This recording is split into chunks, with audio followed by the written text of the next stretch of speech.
Well, hello everyone. Welcome to the ModRaiders podcast. This is a podcast where you get all the information regarding content creation, streaming from the people who do them in the first place. I'm Asdruboi. Hello. You can follow me at Asdruboi. You see the name below here on Twitter, Instagram, and also I say Twitter. I say Twitter. I don't say the other name. We're not doing that. And you can follow me also on Twitch where I stream 4 times a day. 4 times a day, 4 times a week. It's 7:30 a.m. Leave me alone. So today, today I have such an incredible guest that I just adore oh so much. This is my very first Aussie guest, which I'm again very happy because I love my Australians. If you don't know this person, his name is Moachiman. Moachiman is a singer, also a variety streamer. He lives in South Australia and mostly loves horror, puzzles, and platformers. On top of that, talented actor, amazing performer, and apparently a llama lover. We'll find out that and more. Hi, Mochi. Welcome on in. Hi, Asdru. Thank you so much for having me. I am really grateful for the invitation. No, thank you, thank you. Because also we have, I think we said it yesterday when we were setting things up that we have like a over 10 hour difference. We do. So 7:30 a.m. for you. It's just after 10 p.m. for me on a lovely Saturday night. Lovely gal. Love So happy thing. time zone. Happy time zone to you. Happy And time also, zone. before you judge me, if you're watching the video podcast, yes, I am using a Christmas mug, even though it is fully January 20th. Uh, Nothing wrong with that. It's more important what's inside the mug. It's what's inside that counts, is it not? Exactly. Yes, and I am rocking a lovely coffee with milk, sugar, and vanilla. That's the way that's what we do it in this house. Nice.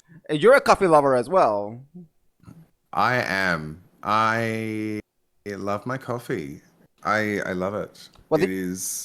what do you usually drink when it comes to coffee? Where's your mitts? So this is something I have recently learnt after traveling overseas. Is that coffee is not that complicated in Australia. Oh, It tends to either be your instant coffee granules or a coffee maker of sorts. Um, and I have recently been introduced to syrups by traveling because in Australia we tend to syrups. just have coffee, milk, and you either have coffee with milk or coffee with milk and sugar. I'm a cappuccino and latte lover myself, so Oh, but okay. I will not say no to a cup of coffee anytime. Oh yeah, fully. I think the rarest coffee I've had, even though this is totally not related to what we're talking today, but the rarest coffee I've had has been with a drink called Malta over here in Venezuela. And Malta is essentially like a soda, but it's like a thick soda. All What right. happened was the person that put in not only the soda, because the soda is obviously, savory and sweet and everything, but on top of that, they put also sugar in it. It was so good. It was I can feel my teeth eating away at themselves as just talking about it. but yeah, obviously you are a someone from Australia, but I think it's important for us to not only get to know the person as a streamer, but also to get to know you as a human being on this planet. So tell me a little bit about yourself when you were a kid. When were you born in Australia, or did you grow up somewhere and then you moved to Australia? No. I am born and raised in Adelaide, which is the capital city of South Australia. Okay. And so I have always lived here. I am from a pretty small family, actually. So just myself, one older sister, and I am from a musical family. So I grew up Mm-hmm. with music in my house, all the time. I don't remember a time when there wasn't music playing. Um, my parents aren't musicians, but my sister is a classical musician, and works interstate and with symphony orchestras around Australia. So music has always been in our life and is always been something that's been with me. So I was a very creative kid. I was a very curious kid. Mm-hmm. And I'm sure I got up to some ridiculous mischief as well. But yeah, I always had music playing. I was always interested in pop culture and television and things like that. So it's I don't remember a time where I haven't had music in my life. I know you're a singer yourself, but did you ever get the chance to like play any instruments? Like, do you know like anything like that? I do. So I wasn't always a singer. I started out as a drummer and an orchestral percussionist. So Oh. from about the age of 8, I learnt the drums. That was my first instrument. And I learnt percussion and drumming right up until about 15. Um, and I had played in church bands growing up and here and there, and I always loved to sing. But yeah, I was a drummer and I played in youth orchestras, and so that meant timpani and xylophone. And if you could hit it, I did it. Hang on. Th- Okay. All No, no, right. I'm gonna leave that there. No, Yep. it's actually valid. Yeah. So like, I for first of all, I will not peg you as a drummer, not at all. So I think this is very shocking even to me. But like, for instance, if someone gave you like a drumstick and gave you the set, Yes. would you be like, all right, let me see, I can work with something out easily? Yes. Yeah. I to this day, I while I've sold my drum kit that I had ever since I was a kid, Oh wow. I still have my stick bag. So a zipper bag that has 3 sets of drumsticks, timpani mallets, xylophone mallets, brushes as well for jazz and swing. But I was trained as a kind of like a pop and rock drummer. So if you gave me a set of sticks, yeah, I could drum out a rhythm for you. I certainly wouldn't be the greatest, but I've always had a sense of rhythm. A stick bag. That's the thing. That's only there's a Yeah. stick bag. Yes, They're it's where you sticks. put. So that's the thing. Is like as a drummer, you'd think you just need 2 sticks and that's it, but you don't. There are different drumsticks for different things that you might use. I'm shook. Some have plastic tips, some have wooden tips. I still have the very first pair of drumsticks I ever had, so they are Aw. 30 years old. And they are chipped all down the side from smashing cymbals and doing things. But yes, it was not really a quiet household where I grew up. My sister played cello Oh, as her initial instrument, and baby. I was a drummer. And then she changed to clarinet, and I changed to voice.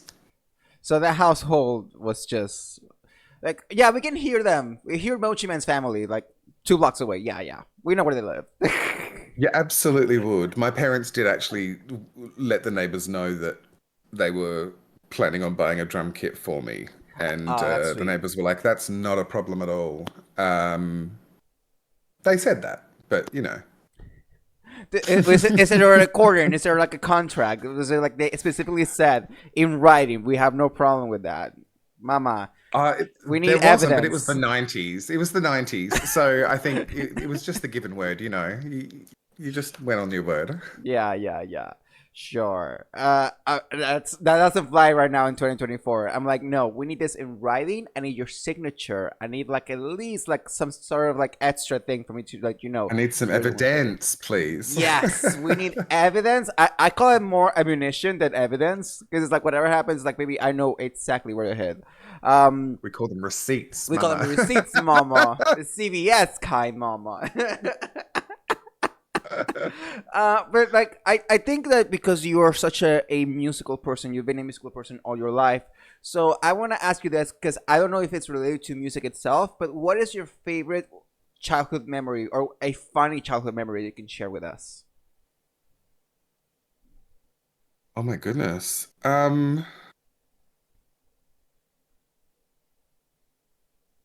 Oh, you've stumped me there. I grew up a very happy kid. Mm-hmm. Um, my parents both worked. And so on weekends we would always be doing things. Um, and growing up, I always thought that I would never went without. And it's not until I became an adult that I realized what my parents did for us to make sure that we had the life that we did. Mm. And we certainly weren't well to do at all. My dad had a passion for rebuilding classic cars because he was, or he is, he's still with us, thankfully. He is an engineer and a fitter and turner by trade, but his hobby was to rebuild cars. And so he would be given broken down chassis of cars and he would rebuild them. And so I grew up being taken to school in a Morris Minor 1000, which is like Herbie the Love Bug before Herbie the Love Bug existed, with a big old booty. And I remember my folks were part of a car club, so I knew that they would dress us up in like 50s and 60s clothing and do these drives to car clubs, and I hated them as a kid. Please And tell me looking there's back a at them, picture. I need to see a picture, please. there Please. might be one in existence. I would have to check with the rentals, Please but do. With the rentals. I do remember sitting in these cars being driven around, just going, "Oh my goodness, this is horrible." But as far as I was always mischievous. My mum actually reminded me of a story at Christmas recently. In Australia, there was a department store that had what was called the Magic Cave at Christmas. So it was like a Christmas wonderland, if you will. So you Okay. Oh, can okay. Like a ride, get like your a haunted house thing, but for Christmas. Correct? correct, but it was the whole level of the department store turned into Christmas land. Oh, nice. And every year, my mum would take myself and my sister, and my grandparents would come with me. Mhm. And my mum had said to my granddad, "Go and take Mochi off to like look at some toys and whatnot, while the girls are going to go look at girl stuff or whatever." And I had a habit of walking off as a child, and I, to this day, recall I did not move, but my granddad walked off. And it was about 15 minutes after leaving my mum and my nana and my sister Mhm. that there was a voiceover over the PA system saying, "Ladies and gentlemen, we have a concerned young man at the front desk by the name of Mochi whose granddad has wandered off and may be lost in the department store. So if you are Mochi's granddad, he's very worried about you. Could you come?" And my mum was mortified. Um, and this was something that would frequently happen, and occasionally you would have over the PA, "There's a missing grandfather in the store, so if you're Mochi's granddad." Um, Oh my god. That is so I funny. the only other thing, and I don't remember this, but if my mum told me it happened, it must be true because my Yeah. mum wouldn't lie to me. But I was 5 or 6, and I had just learnt to whistle, and mum and I were in a store, second in line at the counter, and the person behind the counter happened to be a woman. The person in front of us happened to be a gentleman, and when her back was turned, I happened to have whistled, which sounded like a wolf whistle. And all I know is my mum telling me that this woman turned around and slapped the man who was waiting to be served. And he turned around and pointed at me, saying it wasn't me, it was the kid. And apparently I looked up and just went, Yeah, that and happens. Yeah, because you're like, so I'm I'm not being sure. pointed at right now. Of course, I'm gonna deny any sort of responsibilities. Like, Of course, of course. So this is either the start of my mischievous life, or this is a really great therapy session for me to discover that from an early age I was a massive gaslighter. I'm not sure. It could go ¿Por qué either no way. los dos? Why not? Why not? I So yeah, I love think it that. was always just me. And I think it's really good that even that sometimes it's good to have parents that can give you perspectives of the things that you don't remember. Because, like, for instance, I think that the earliest memory I have is like when I was 5. So 5 down, no idea, no recollection whatsoever. I remember once, cause you know me. You know that I don't know if you've never noticed this, but let me put myself to camera a little closer. Oh yeah, cause I'm going through here, but you're actually here. I have a second camera. So in my eyebrows, there's a little spot there, and that's because when I was a kid, I used to think that I was a lot. I was playing a lot. You know, when you play superheroes and whole thing, I Mm, pretended I was Spider-Man, and I could climb stuff. Uh, of course. and then there was a point where I was climbing. I was in the living room. I was climbing the couch, and then after that, I kind of ran, and I ran and I slid to the point, to literally to the point of a table. The table is fully a glass table with a pointy end to it. So I went in there and just right there. So that's why I Mm. have this little scar here. But I was told when I was a kid, and I think sorry to them that I definitely play to beat my own drum, so I completely understand you.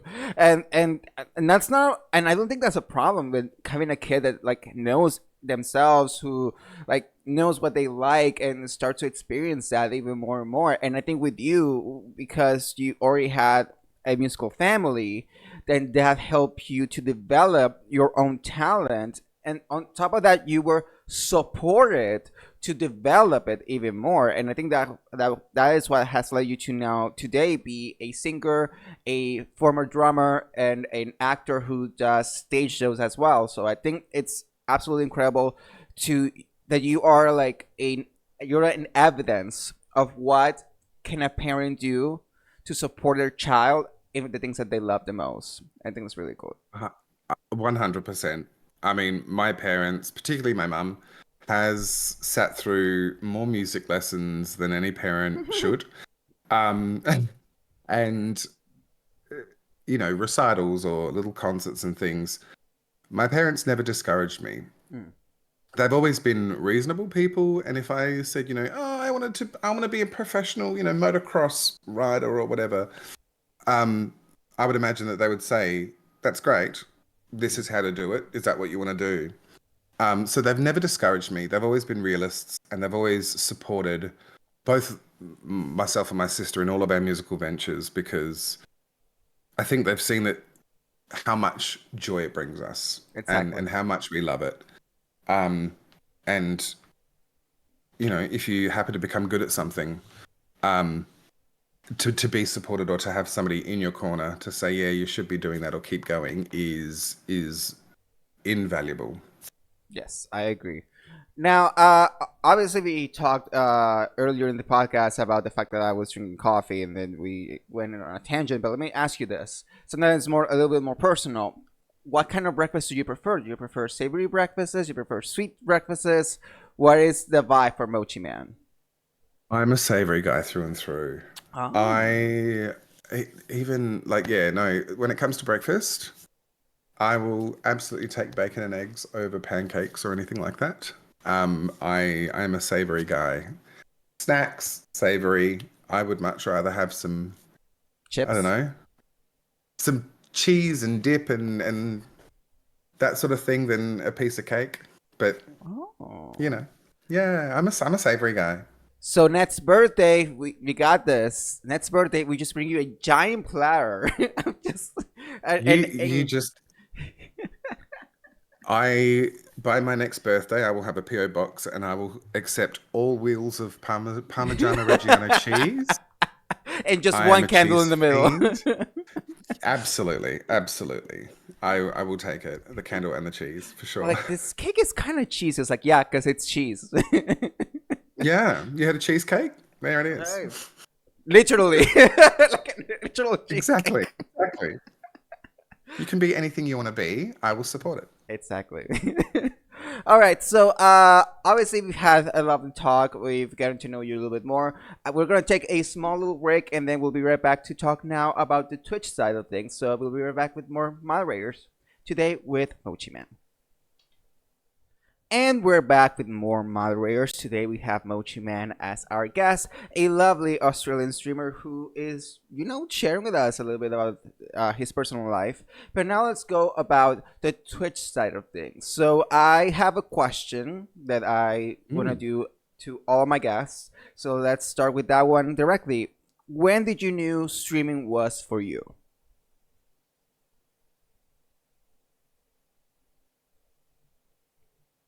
Oh, that's a great question. I'm gonna say at the end of my first stream. Okay. I was completely unaware of Twitch until November of 2022, to be honest with you.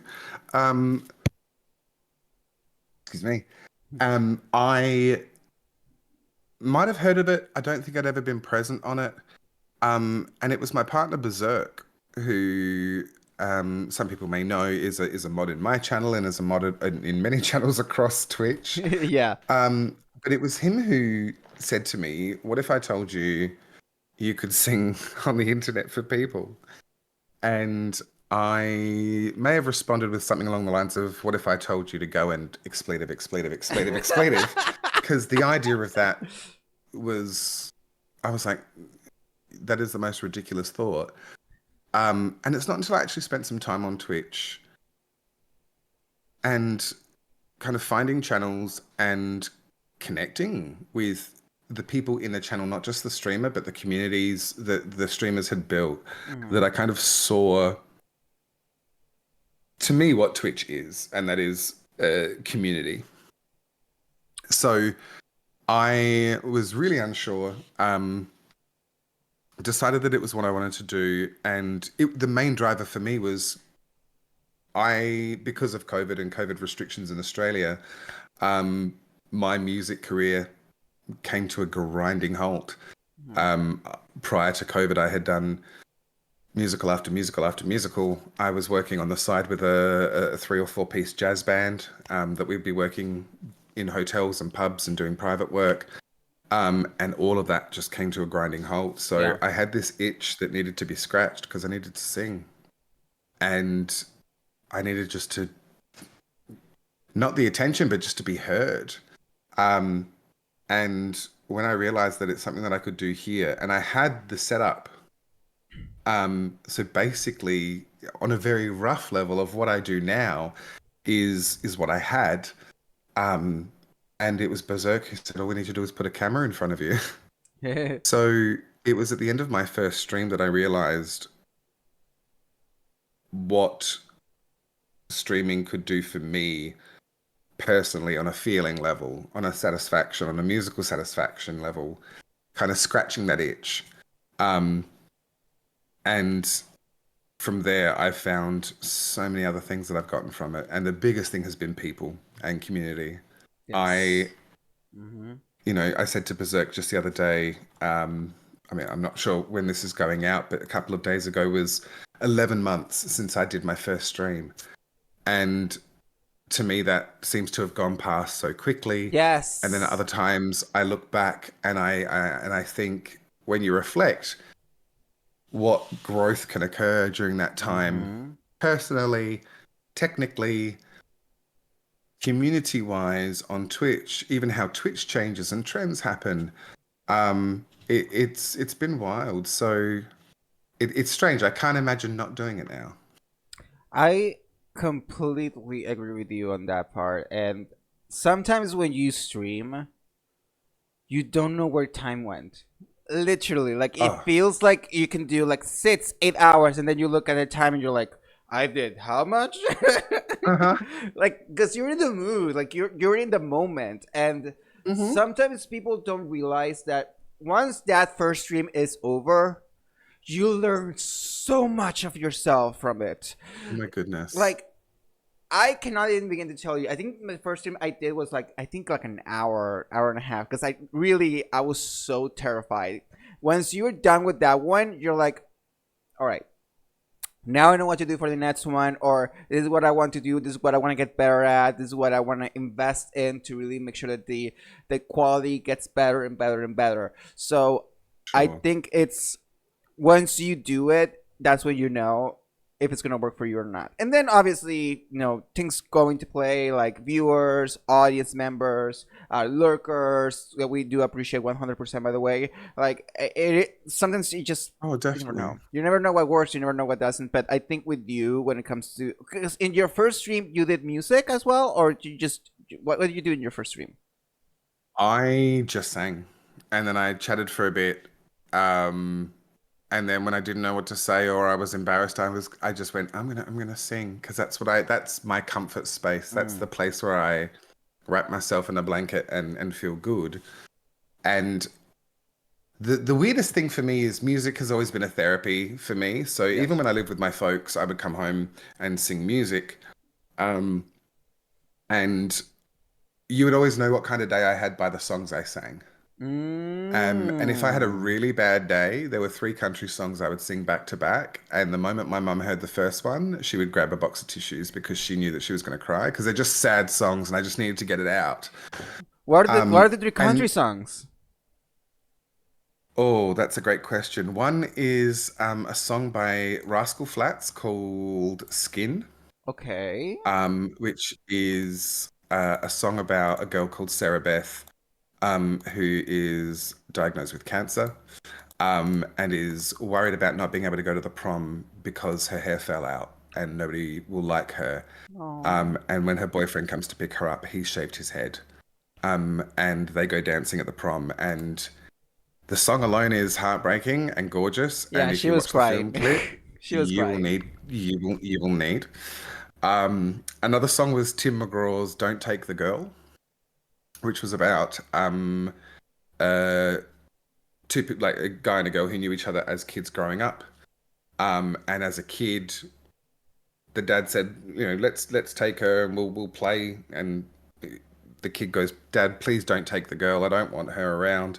And then as they grow up, she gets sick, and then he's praying, going, please don't take the girl. And it's this beautiful. It's always sad. It's always about death and all these sorts of things. Um, Oh my and the third god. one, what was it? It was a Brad Paisley song, and I can't think of it because I don't think I've had to sing it for a while. But Maybe you can do them for your it's anniversary. Like do one. hmm? For your anniversary, you could do one of those songs. I should, because they're great songs. And it's funny, I'm always attracted to songs that tell stories, Mm-hmm. and they don't have to necessarily be in a musical theater kind of, I'm going here and doing this. Um, but any song that I can draw a narrative from, I'm not a songwriter. Mm. I've attempted it, and I wouldn't even hire me for Hallmark for their cards. So I've always considered myself to be um, somebody who interprets music. Mm-hmm. And I particularly like finding interesting arrangements of songs or taking different perspectives on songs. Um, and so I like to find a way to connect with a narrative and tell a story.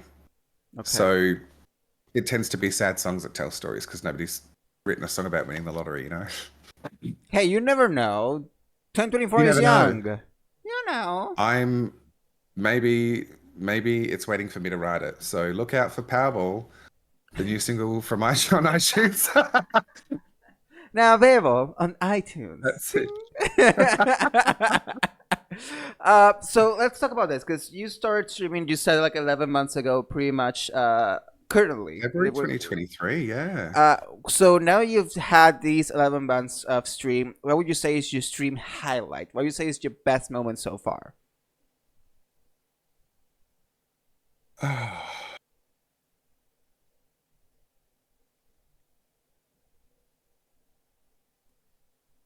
It's oh my goodness, it's gonna sound trite, but I don't know that my favorite moments or the moments that stand out for me is something that I did. It's all been about what the community have done. Mm-hmm. So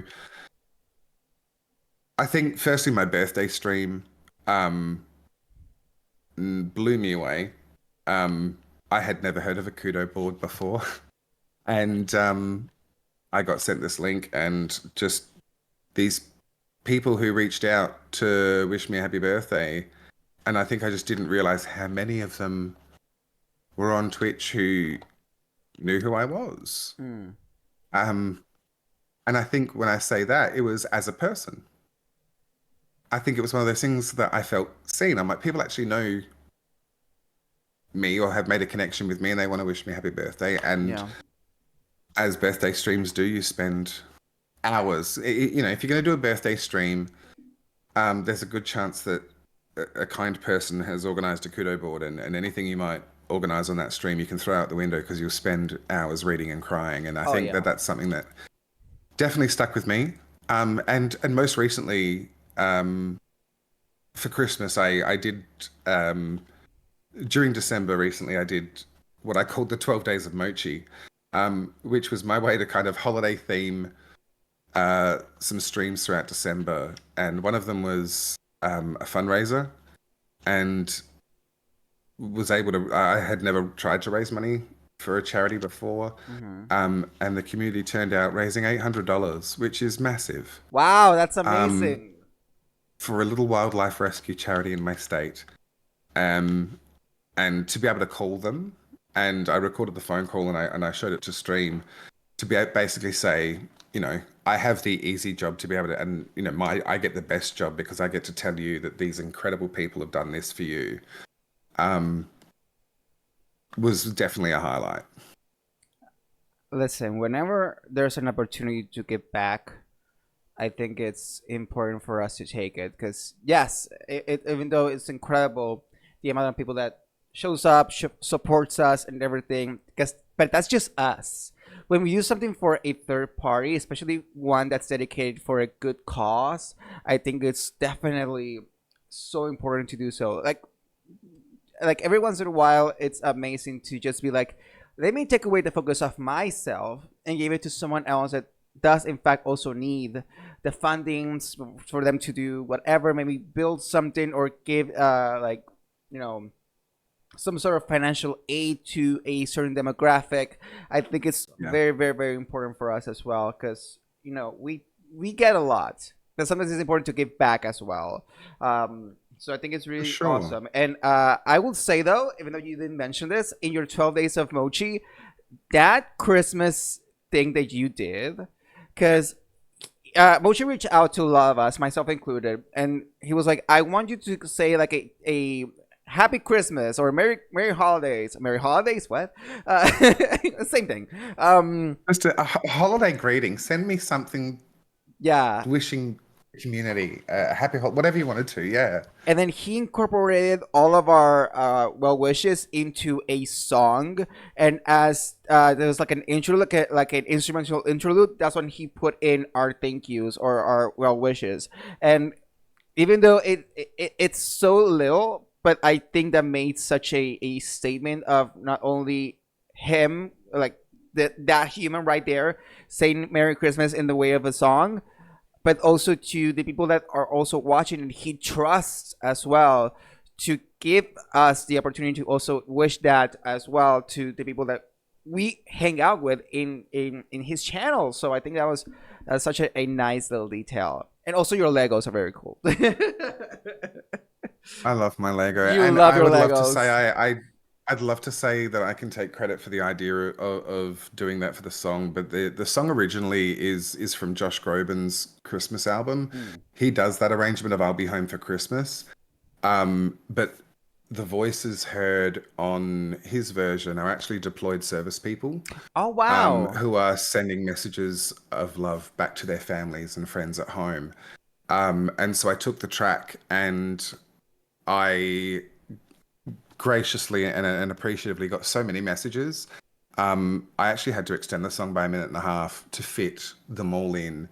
Um, so I learned very quickly how to edit some music because I had not had too much experience there. Baby. Um, but it was something that I again wanted to do as something cool and different, and I think to for people to also hear the human side of Twitch, Mm-hmm. that streamers are people who have people that they think about and care about, and some of those, you know, close to them in real life on Twitch, I know what the community mean to me, and I know what, you know, so many people mean directly to me as well. Having had the opportunity to meet some of them face to face, Mhm. having the opportunity to have conversations like this, you know, with yourself is invaluable. And I think for people to see the people behind the stream, to see the people behind the content creation,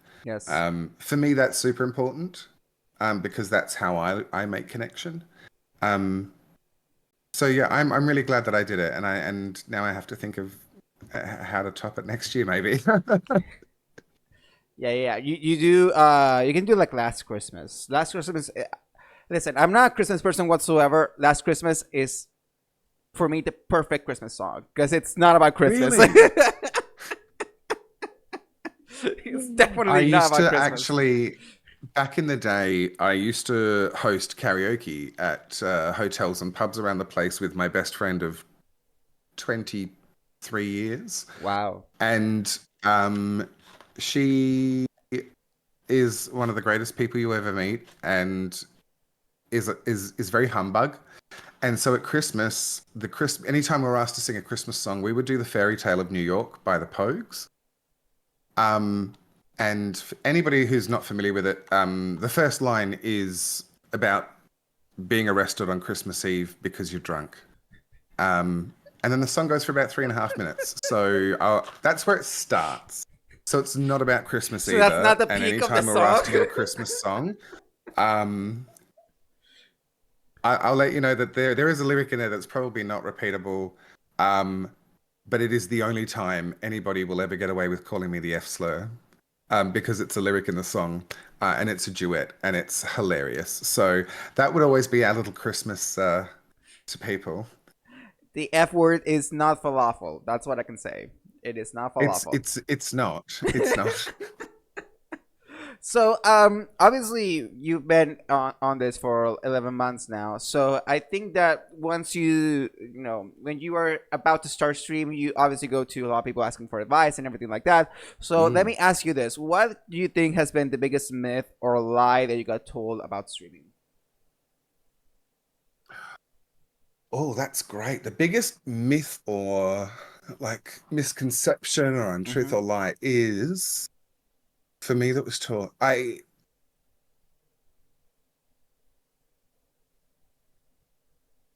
Look, nothing directly comes to mind that I can Pinpoint? think of, Hmm. but I think that that's because firstly, Berserk is a research nut. So the moment he starts looking into something, he will look into it until he comes out the other side and looks back and goes, "I missed that bit," and goes in again. And then I do the same from my perspective, but I think we operate very similarly, and um, we asked many sources, Hmm. trusted sources, and kind of just got general information that we could get, and then we found that there were common themes that we got. So I think nothing that I was directly told, but I think one perception that I had was about growth Hmm. and about the value of numbers and how important numbers are to the immediate experience. Hmm. So I think, you know, whether it be viewer counts, subscriptions, or follows, or what have you, um, they will all have an impact to a stream. I think it Hmm. would be intellectually dishonest to say that doesn't. As far as how much value you place on it is up to you. And I think it Yes. comes down to what you want to do with your stream. And I know that there are people who stream recreationally, there are people who stream full time, there are people who stream balancing IRL jobs and streaming. Um, so everyone's intention and motivation is different, Hmm. which is why I think that there's not necessarily a clear right or wrong answer. Because, pardon me, if you and I have different intentions on what we might want to do, both of our plans may be absolutely correct for us, but they may be different. That's valid. So I think more than anything, it's things that I learned along the way and went, oh, I see that now. Um, Okay. and Okay. yeah, definitely not trying to be, politically correct and all sugar plum, but I genuinely can't think of something that I I thought and went, hang on, somebody told me that, and that turns out to be wildly wrong. Um, because I gratefully received such supportive advice. Yeah. Um, and there are a couple of people in particular who, and again, this is going to sound trite, but believed in me before I did. No, that's Um, completely valid. That's completely valid. and they believed in me before they even heard me sing. And to this day, believe in me and I them, and have met them both. And yeah, I am very, very grateful for all of the support that I've received and continue to. And I think for me, it's then important to pay it forward Yes. in that same fashion that you were talking about. It would be selfish of me to take what I've learned and go, no, figure it out for yourself. There are hard life lessons and everyone's path is different. Yes. But as I've then grown and developed, or as if it's a feature on a stream that somebody says, hey, how did you do that? Mm-hmm. I'm absolutely not going to, you know, gatekeep it because it's not mine to. It's this idea that I got from this person here or this over there or whatever it might be. So um to be able to support those around me, or if people do reach out and ask questions, I'm happy to tell you of my experience. It's not necessarily going to be the right or wrong answer, but I'll tell you what I've gone through or what I've learnt, and it's up to you to then take that and do with it what you will. Yes. And I will say something about the viewer count thing. I think that you I will say this. When it comes to viewer counts, that will always be on your mind. Even if you take out the number in OBS, if you take out the Streamlabs or whatever that you use to stream, you will always have those numbers in your mind. Especially because Twitch also sends you an email after you finish stream to let you know how many viewers were there. So you're never gonna get away from it. Yeah. So I will say because of that, it's very important that if you have those mechanisms so you can see you don't see the view count while you stream, that's also completely valid, and then you dwell on it way after you're done. Or if you're someone who I don't do this, I hide the viewer count. However, I do check every once in a while, but because it's I do too. yeah, yeah. You have to, like, there's no way you're not gonna do it. But I will say it, whether it's a small number or a big number, just be happy that people are there watching you. They're taking time away from their day to watch you either fumble or either slay or either figuring out what's going on in a story or trying to figure out what is it you're talking about. Like, they are taking 100%. away, even using the time to relax with you. So that is like one of the main Completely. things. Mm-hmm.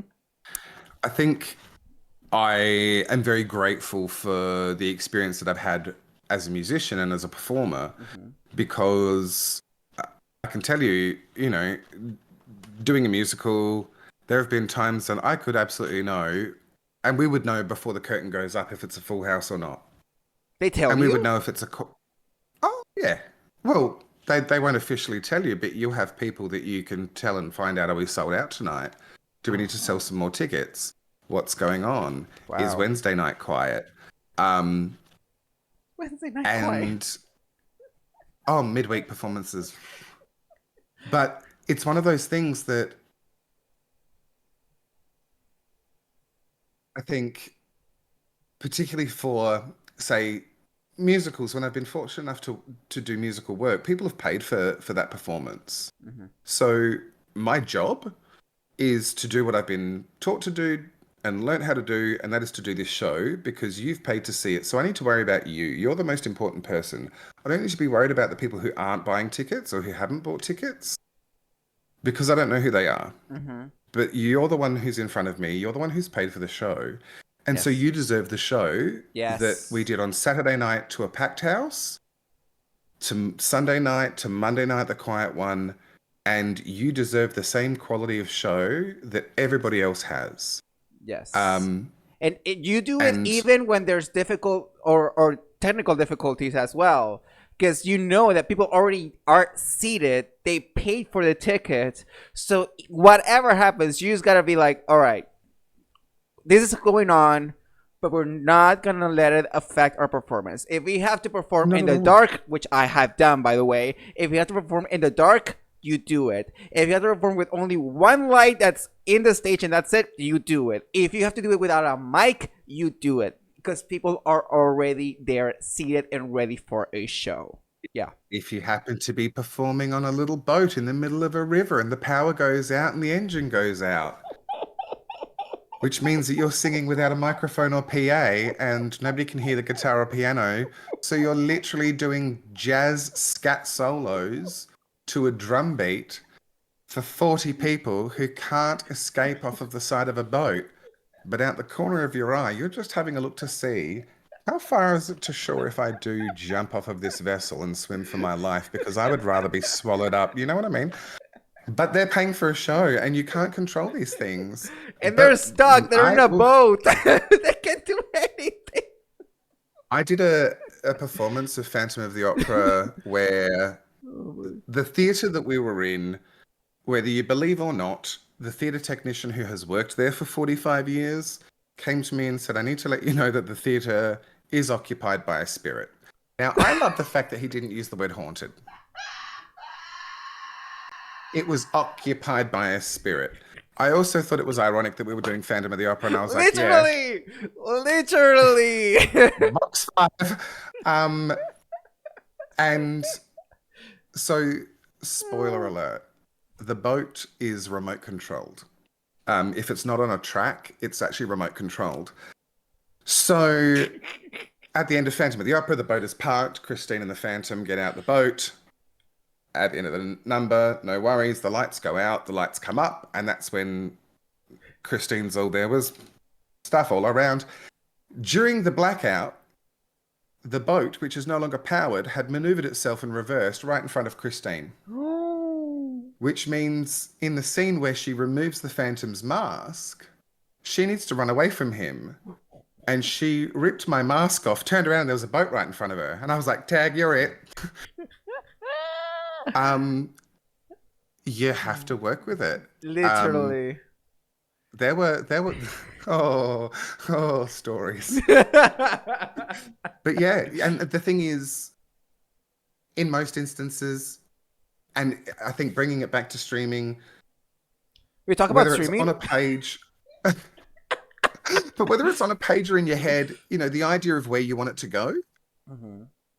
As a streamer, I know what I might want my stream to look like in 4 or 5 hours time. Yes. And whether it gets there or not, you, the viewer, might not know. Yes, very much. You know, so. unless it's, you know, unlike musicals where, you know, you go see Hamilton and somebody starts singing a different song, you're like, I know the show back to front, and that wasn't in the cast recording. But generally speaking, Why is he singing you know, a Tim McGraw song? that's it. That's it. Hamilton does backflips? There's a But drag there's that number. There's a element of- wig removal. Can't say no to this. But it is one of those things that you know how it's meant to go because the material's in your head. Mhm. So you know how your stream's meant to go because you know what your bot is meant to be doing, and OBS is over here, and you've got your software updated and the game's installed, and then this is happening. So you sit down and you go, right, I'm going to have a 4 or 5 hour stream, and I'm going to smash this game, and then you click a button and it doesn't open, and you look at the camera and go, how's Hi. your day? Yeah. People don't know, but at the end of the day, people just want you to be happy and to continue. Nobody's come to my stream saying, you said you were going to do Mario Kart and you're playing this instead. What's going on? We had an agreement. Very much people just want you to succeed. So Yeah. I'm very grateful to be able to lean on the kind of lessons and experiences that I've had performing IRL to kind of navigate things that have popped up on stream, because I think I use that perspective as a performer, because while I'm me, there is still that element of I want to put out the best of me. Yes. So how do I do that? That is and true. it's something that you don't always get right. But at the end of the day, there's never been a stream that I've ended and gone, well, I wish I didn't do that. And I'm really, really grateful, because I know that it doesn't necessarily always happen. There are some streams that I've gone, that was different, and that's all on me. But there's never been a day that I've ended stream and gone, I wish I hadn't done that.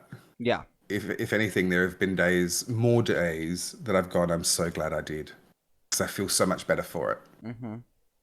I agree. Sometimes, even when you're having like a difficult day, whenever you decide to stream and people are there just giving you love, not through like subscriptions or but something, just showering you with love and support, maybe it's enough to just 180, literally. Mm-hmm. Literally.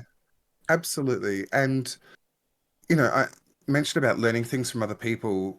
At the end of my streams, I always say that time is not refundable. Yes. So thank you for spending any of your time with me. And that's something that I heard and learnt from my good friend Patchwork. And the moment he said that on stream, it just I went, oh my God. He just said, time's not refundable. And I went, it's not. It's not. And so it's one of those things that literally, if you've been in my stream for a minute, if you're lurking, if you've been there the whole time, if you're no longer here, but you were at the beginning because life happens, thank you, because I don't want to waste a minute of that, because you've chosen to spend that with me. And it still blows me away. It's crazy that people would choose to, I don't know, hang out with this Hot Mess Express that... You're not a Hot Mess Express. Not at all. But I will say, speaking of support, I think it's time we go to a little section called Mod Check. All right?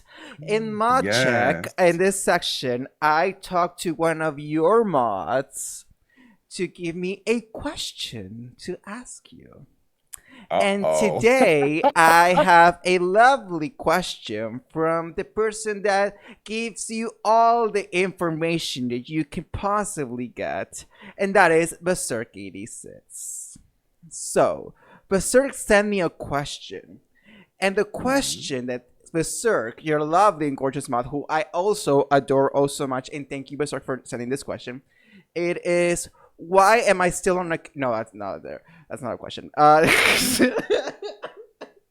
Just for clarity, Berserk is also my significant other. Full-blown significant other, yes. So yeah. So yes. That was not the question. That was just because, but that will be a question that Berserk will ask. To be fair. That's fun. I've got one for him, loaded, ready to go. So please.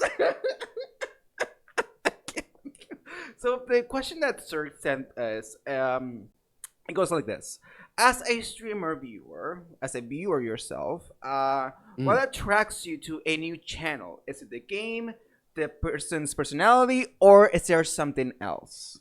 That is a question from Berserk. Yes, basically.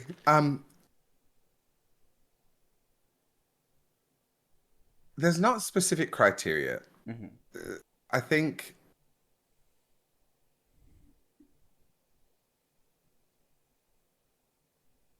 the game, not so much specifically.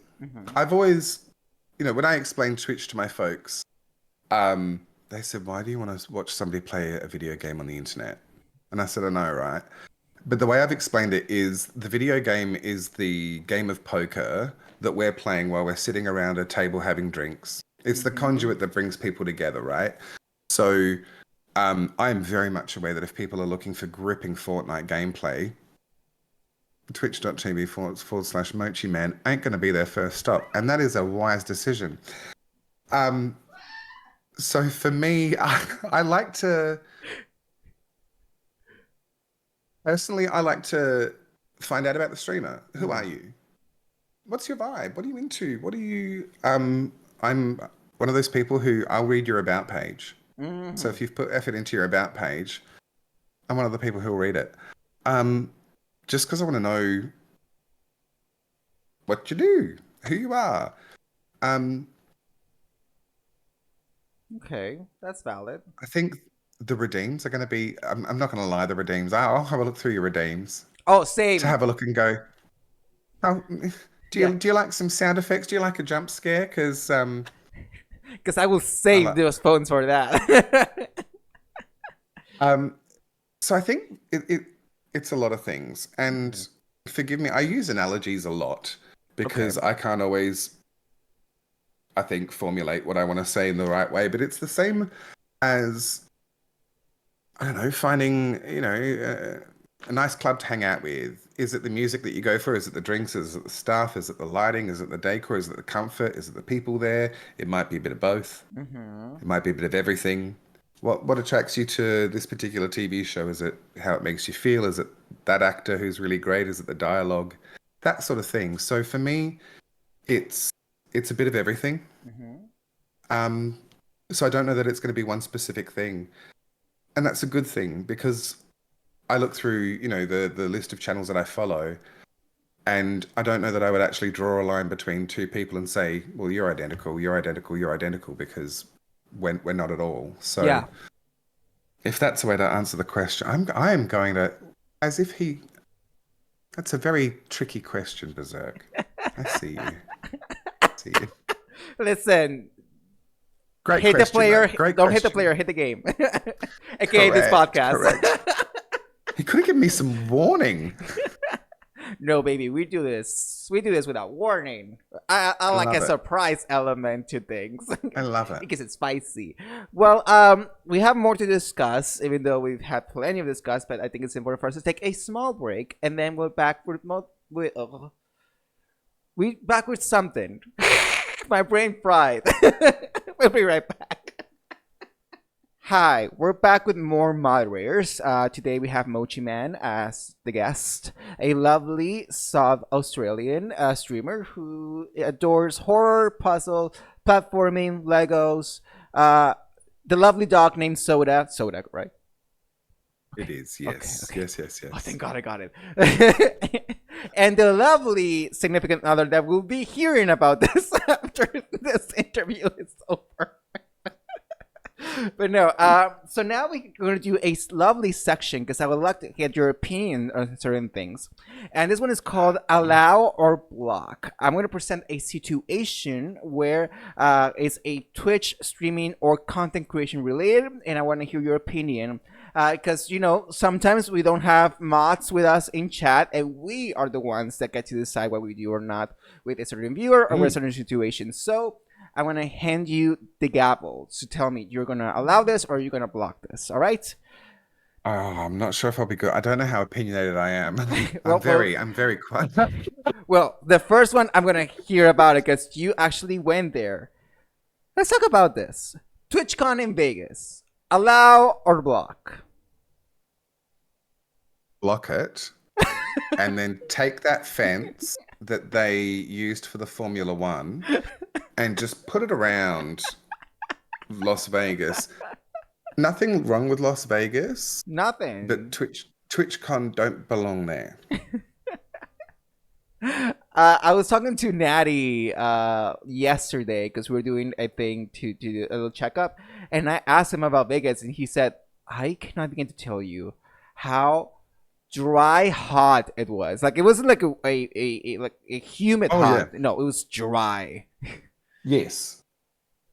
That wasn't an issue for me. I'm Australian. So we pretty much landed in LA to the humidity of pollution, smogidity, whatever that is, and driving through Vegas just slowly dried out like a Triscuit. And I went, oh, I'm home. So I'm not really a gambler. I did take an American doll hair and put it in a poker machine and went, I gambled in Vegas. I'm not a huge drinker. And I was fortunate enough to see Adele when she toured. So I didn't really have a reason to, party in Vegas apart from the people. Yeah. So I figured for why we went, it was lovely. Thank you very much, Las Vegas. But no. We're looking forward to San Diego. Let's just say that. Sure. Hopefully I can get there. Same. We're working towards it. We're working towards it, people. Okay, so now, allow or block fighting in chat? Mum, I don't have time for that. Yeah. You want to do that? There's a time and a place for it. And I'll speak for me. My stream's not the time or the place for it. Mm-hmm. I love like robust conversation, feisty debates. I like a difference of opinion, but there's a way to do it. And if you want to air dirty laundry, my stream is not a clothesline, so feel free to take it elsewhere. Not the close line. I agree. I'm usually the one that shuts things down. I'm like, we're not Yeah. doing this. Even if the streamer says we're done, we're moving forward, and the people keep talking, I put it in all caps. We are moving on. Like, I don't care. I Again, will do it.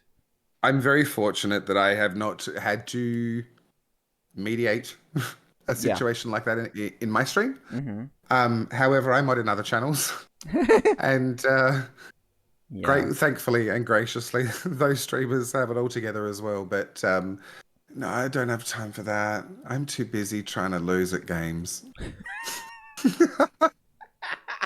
Please, not this. So, block, pretty much. Yes. Awesome. Now, Lock it, throw it in the bin, get out of here. in the basement, Yep. for it to find 25 years later. Mhm. Now, something that you do, but not necessarily something that you do, karaoke streams, allow or block? Allow. Mhm. I will never not encourage people to enjoy music. Yeah. Particularly as somebody who used to host karaoke. My job in a hotel, and karaoke in Australia is run very differently to other places that I've seen around the place, but it would be the entertainment in a hotel or a pub. So you were the MC, you were encouraging the room to get up. And if people said I couldn't sing, I would literally say to you, what song do you sing at the top of your lungs in the car that you know every single word to? Or what song do you sing in the shower? Yes. So if you enjoy it, do it. If you're not hurting anybody in the process, that's fine. If you're going into it going, Mama, I am the next, I'm the next Christina Adele, Aguilera. mama. But there are some people out there. I've genuinely been at a karaoke gig where somebody went, "Oh, I've never sung before." They opened their mouth, and at the end of the song, I pulled them aside and I said, "Has anybody ever told you that you can sing?" And they've Aw. literally said no.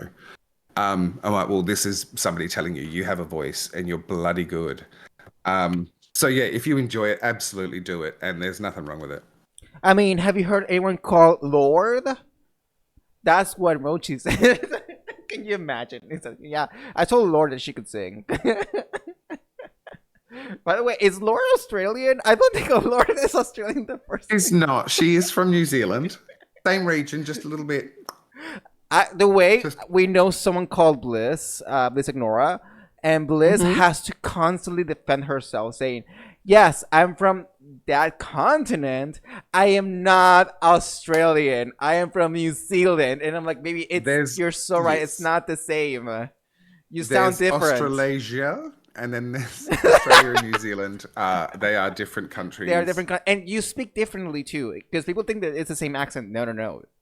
There are We differences. do. We speak very differently, and there are different accents in Australia as well as in New Zealand as well. So Yes. So just in case, don't assume everyone's that's Australian. right. Ask them. All right. That's right. We That's don't an all sound the advice. same. Yes. And the last thing, allow or block names that you see in chat with a lot of numbers on them. Sure, why not? Oh, interesting. Interesting. Is this controversial? I don't think it's controversial, but literally when I see that, I immediately go, something. It's not right. Are we here. talking like username 26994 hashtag Yes. question mark? Yes. Or are we talking like username John 3691215? I would say, not the Bible verse. I would say that at least if you have more than 4 numbers, I'm a racist. I would say that. Yeah. More than 4 numbers. I'm already suspecting something's going on. Yeah, look, if your name is John and then your phone number, I'm calling you John. Yeah. I might be on for 5.5 hours, baby, but I'm not gonna. You're John or Yeah, Jay, if you want to keep it even that's it. shorter. That's it. I have no problem with numerated usernames Because it as depends long on as what I they then chat know how to about. address you.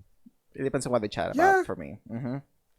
But I'm a name already doesn't like make a person. keeping an eye out. So I would say allow, but I'm watching you, sis. Allow, but have security follow them anywhere that they go. I understand. Yes, exactly. Well, that was a lot of block. Thank you so much for participating in this. Thank you, thank My you. pleasure. So let's talk about Twitch itself and your Hmm. entire setup. So let's talk about this. What kind of equipment do you own that you use for Twitch itself? And can you tell us a little bit about them?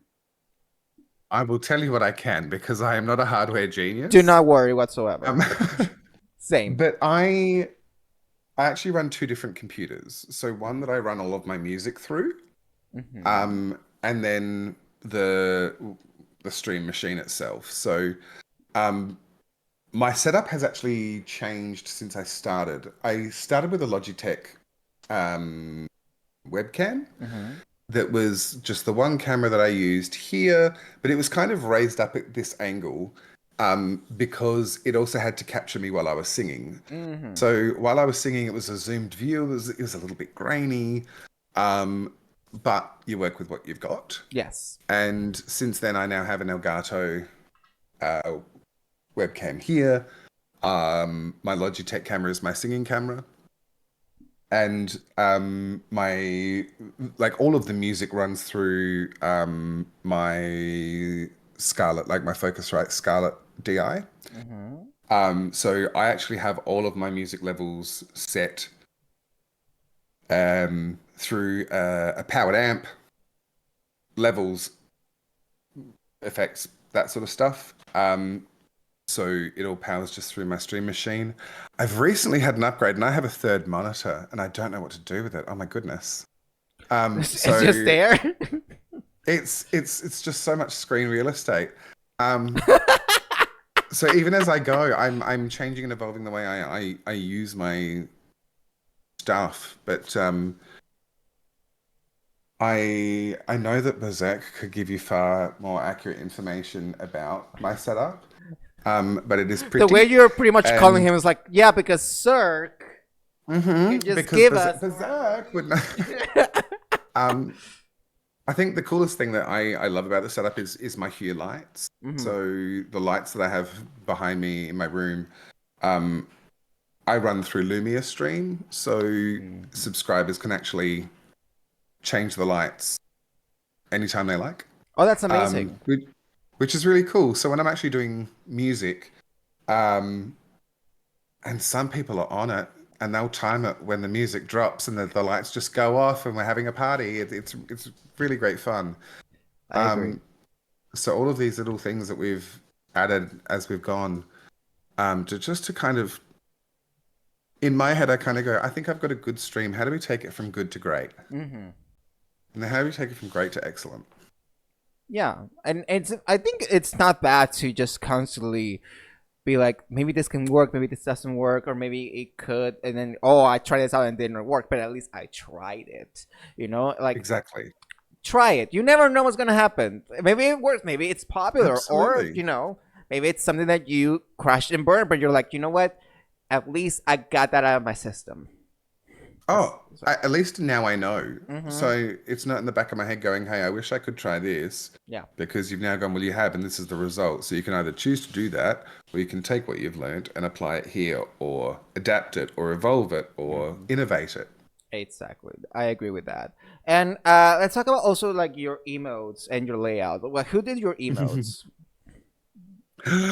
So, some of my emotes, I purchased through an artist externally from Twitch, Mm-hmm. and I well, my theme of my emotes is a character called Lyric the Llama, and I think llamas are just ridiculous. They're great. But I'm also a big fan of the Emperor's New Groove, and Oh. so a couple of my alerts are ridiculous. of a cosplayer jamming out as Cusco to London Bridge by Fergie. Um, and it was at that point that I went, I really want this. And Yes. I'd love to incorporate it into my emotes. Since then, the incredibly talented and lovely and just kindest person, Justice Wales, is Ah, my emote justice. artist. Beautiful Justice, one day on his stream, drew a barrow drawing of our Dash Hound Soda. And I was like, oh my gosh. And If you don't know we, Wales, one of the main things that this lovely human does is that he does. Wales goes by him, correct? Or I do believe so, yes. okay. So if I'm wrong, I do apologize, Wales, immediately. But Wales, what he does is that he does like designs, like draws like big muscular characters with humongous varieties, like giant. Like those are like the main things that he does. And I've seen him draw a Hulk. I've seen him draw like a Yeti. And I didn't know he drew a soda. I need to see the soda one. I don't think I've seen it. I will find it and I'll send it to you. Please, I want to see But that. actually, it might even be on his Insta. But yeah, I reached out to him and said, "You are up to the eyeballs talented, and even then, Yes. crazy talented. Um, do you do emotes?" And he said, "I certainly can." And so he's designed 3 of my emotes. And in fact, I had the absolute pleasure of meeting Justice Wales in person at TwitchCon. And I, being the complete idiot that I am, Oh no. did get down on one knee and ask him if he would be my emote artist. To which he said yes. Oh my god. You have a Twitch fiance.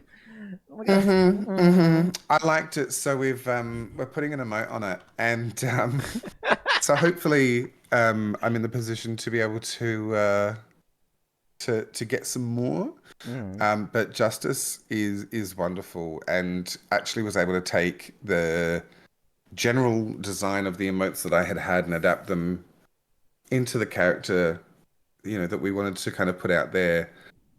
For Lyric the Llama, and so things like my hug emote is the llama hugging soda, Love that emote. which is just the best. I love that emote. It's one of my faves. Yes, I agree. And I think that also a very important thing is that one thing that you do on stream, obviously you do a lot of singing. When it comes to streaming, I think it's one of the biggest highlights of the streaming is like when you're like, all right, let me stretch up, and you're like, oh, it's music time. We know it. It's music time. We know, we're ready. And I've seen you do amazing songs. Like when you did, and this is something that we were talking about this. I don't know why it came up.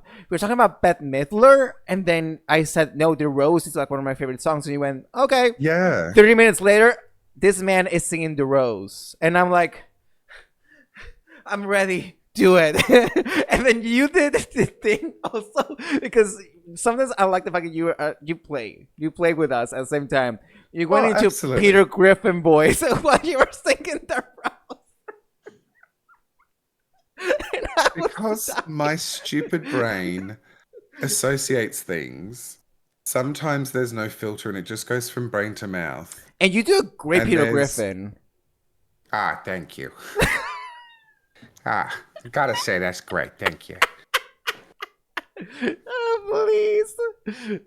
I think I've actually recently been doing Kermit the Frog and Rainbow Connection. So, I How does that sound? Sorry. Can you do it? Can you do Kermit? Hi ho, Kermit the Frog here. And so I do a duet with myself, and I'll do Rainbow Connection, and it's why are there so many songs about rainbows? Don't sing more. Because... Don't sing more just in case we get DCMA or YMCA, as some people say it. Because I'm an idiot. But I enjoy doing voices and impersonations. Same. And I I think one of Berserk's favorites is, I believe, a previous guest on this podcast. Um, You do Aurelius? Please I do, please. I want to hear it. Please. it's just there are certain things. So when it comes to voices, there'll be certain intonations that I'll listen to, Mm-hmm. and it's the way he says hello. Oh my god, you do It'd it be really good. hello. So it's a hello and then oi up. So it's hello. That was Um, amazing. and so he'll say, Berserk, hello. Mochi, hello. Asdru, hello. And so I'm it's his God. hello that I've tapped into. Oh, sorry. I was so shocked. I kicked my So if I hang out in your stream long enough, I might just become you. like, okay, I can take a short break. Okay, Moachiman, go. Go, go, go, go, go. Love that. You'll never know. Yeah, literally. Okay, so before we go, I do Mm, like to do I think it's important that for us when we finish a stream or whatever we do, we always like to rate out. All right. mm. So, for instance, if you had a choice, like anyone if we were currently streaming, I would say let's rate out to someone. Who is that someone that you usually want to rate out to? I don't know. Um, I try to change up my rates. Mm-hmm. Because I like to find different creators as well. So it kind of depends on what I'm doing, and I think particularly because sometimes it might be a gaming stream, sometimes it might be a Lego build, sometimes it might be music. So I try and kind of match the vibe. Mm-hmm. Um, I know one. I think one place that I know that I could, if I needed to raid and run and be like, "You are in good hands. You do not have to worry." While there are a plethora of people out there, my Yeah. go-to would have to be the incredible Pogi Poke. Shout out to Pogi. Pogi is just I can't think any more highly of him. And with what he does and with what he builds, and I'm not just saying that because I'm one of his mods, No, graciously. whatsoever, Um, whatsoever. but I don't think like I know that it's always a good time, no matter what.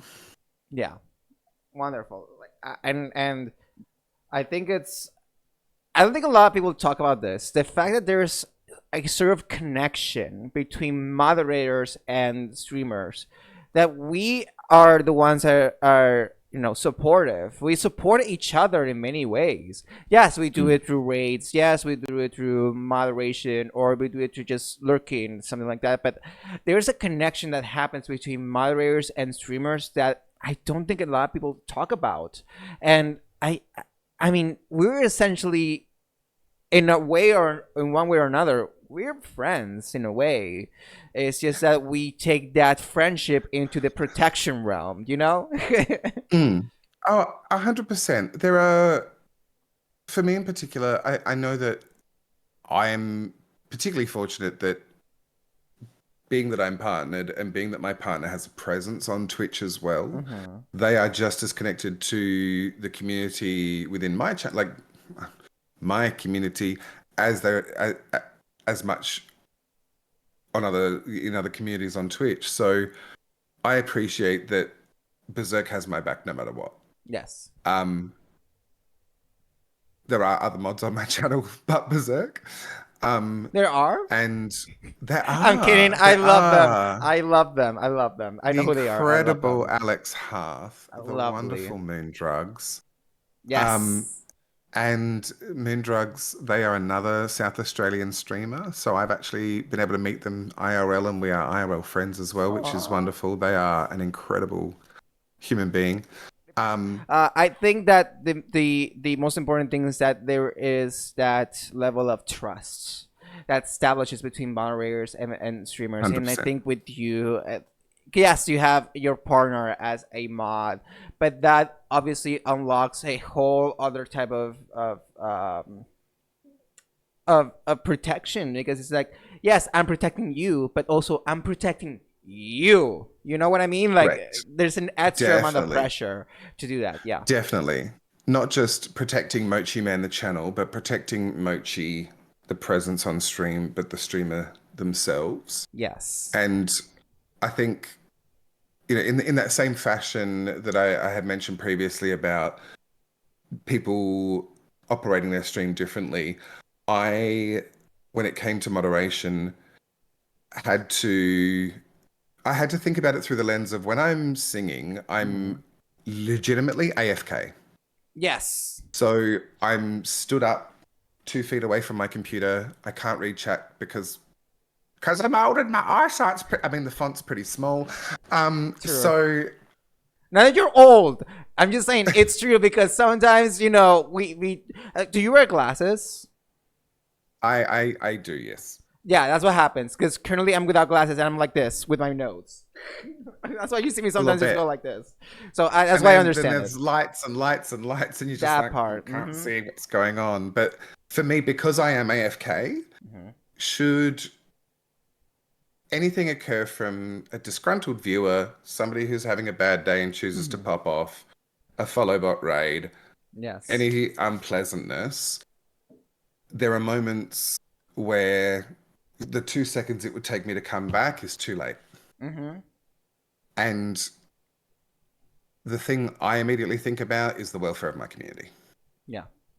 Because I can, you know, can I take it? Yes. Should I have to? No. Mm-hmm. But I would never want to subject my community, my viewers, anybody who has come to my stream to be happy and to be in a safe space to feel uncomfortable. So when I am standing there for half hour, whatever it might be, singing my face off, I literally don't have a keyboard in front of me. So the reliance that I have on my mods and the mod team to just have an awareness of what's happening, the trust that I have with them is implicit. Yeah. And thankfully, we are, we use Mix It Up for our bot software, and have learnt how powerful and wonderful it is. And as I said, I'm really grateful that any poo-poo experiences that I've had have been, little, um, Yeah. and very, very manageable. But you're right, that trust and that care that streamers and mods have, it's a really cool and special thing because it's that peek behind the curtain. It's not just, ridiculous mod chat while you're live and, memes and banter, but it can be, hey, I saw this. Have you thought about this? Or just wanted to let you know I'm not around today, or whatever it might be. It is that care and that respect that I have for them that I hope to earn from them. Um, but it's with the same idea, like moving forward, that we're all with the same intention. Yeah. Exactly. I agree with that. Mochi, I thank you so much for taking the time to do this today. I know that it is My pleasure. insanely late where you're at right now. But just before we go, is there any tips you can provide to people who want to start streaming or are streaming? Something that you have learned that you're like, it's amazing that people should know this. What will it be? Um,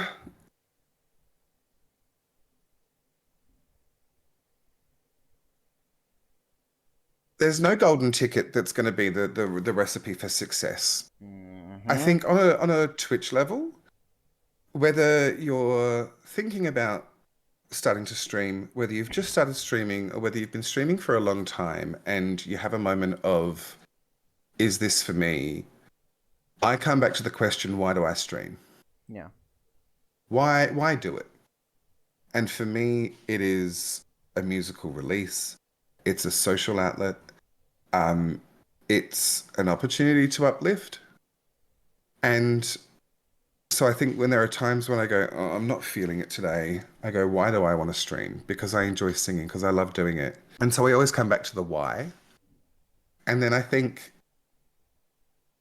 if I was to give a piece of advice that you didn't ask for, I always come back to something that one of my music teachers taught me when I was at university. And the moment he said it to me, you could have knocked me over with a feather. And it was pursue excellence for its sake, and success will tend to come. And to me, that's whether you are a little kid going, I want to be a superstar, that's great. Doing what? Because Mm-hmm. anybody can be known for being known, or you could be famous for being famous. But if you pursue excellence, if you pursue excellence at what you're doing, as you achieve that or as you grow, success will follow and will tend to come. Mm-hmm. So come back to why you're doing it. And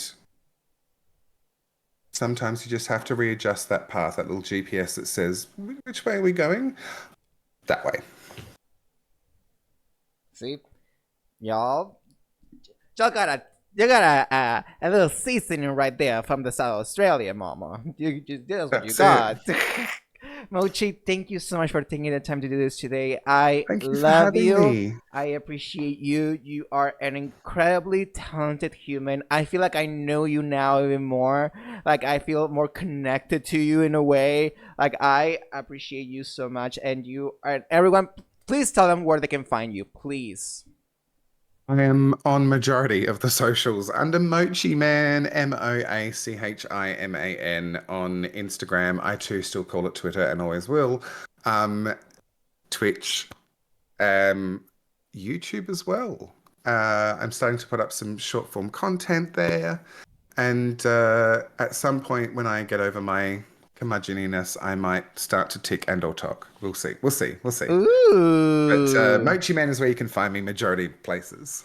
Wonderful, Moachiman. Thank you so much, and thank you all for also for listening to the podcast. I'm Asdruboi. You can find me everywhere in Asdruboi with an I at the end. As you listen to this podcast, you can view it on YouTube, and you can listen to it in everywhere where podcasts are available. Until next time, I love you all.